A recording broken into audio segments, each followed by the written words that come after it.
Right off the bat, boom. The judge isn't easing into this. That line, it's not just attitude correction, it's a warning shot. When a judge opens like this, you already know the defendant's behavior has been less than ideal. The real question is, how did we get here?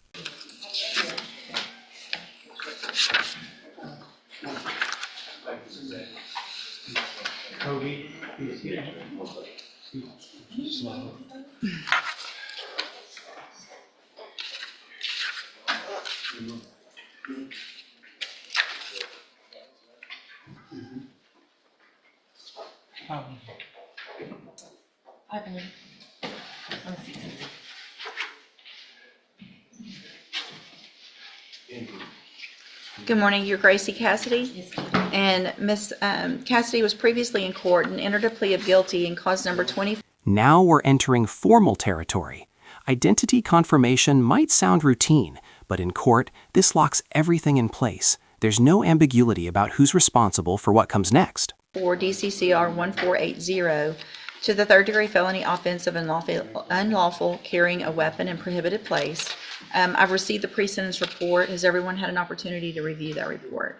State has to. Yes, Your Honor. Are there any additions or corrections?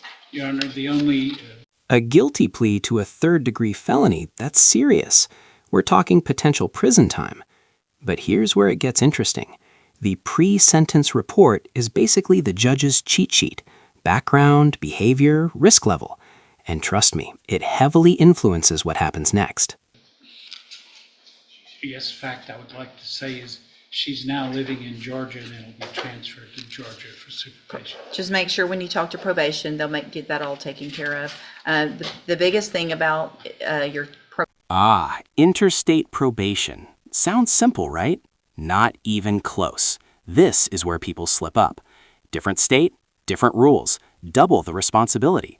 And if you're thinking, that doesn't sound too bad, wait for it. probation being transferred is it kind of means you have double duty. So you will be reporting in person where you live, but you're still technically on this probation here in Texas. So it's not like the whole Well, no, there's one fee, Yeah. but you will have to report either by mail or online here as well each month. So you're going to go in person there, and you also have to report here.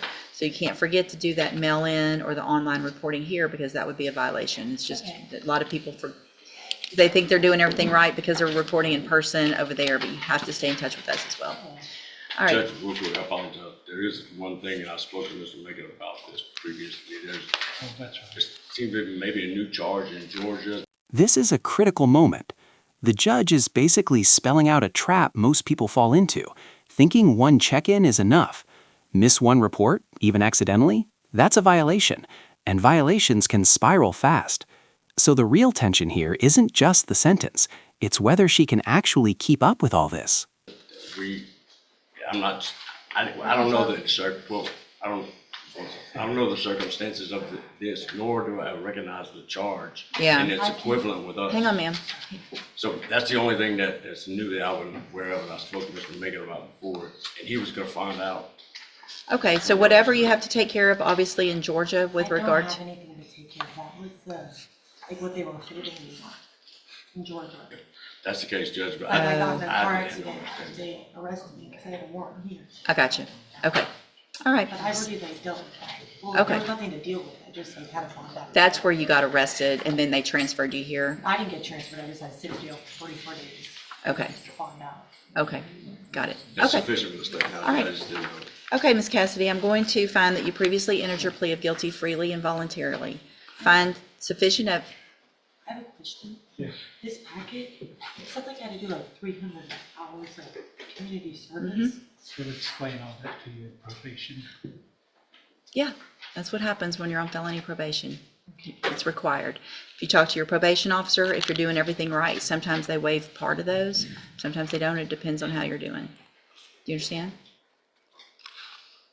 This could be a lot worse, so you probably need to fix your attitude real quick. Because having a bad attitude with me does nothing good for you. Okay. So I'm going to find sufficient evidence to find you guilty, and at this time, I'm going to follow your agreement and defer all proceedings and place you on probation for 4 years. You're ordered to pay a $500 fine and to follow all of the rules and conditions of probation. If you do that, this is an excellent opportunity because you do not have a felony conviction on your record. And if you successfully complete the probation, at the end, the case is actually dismissed. You will never have a felony conviction.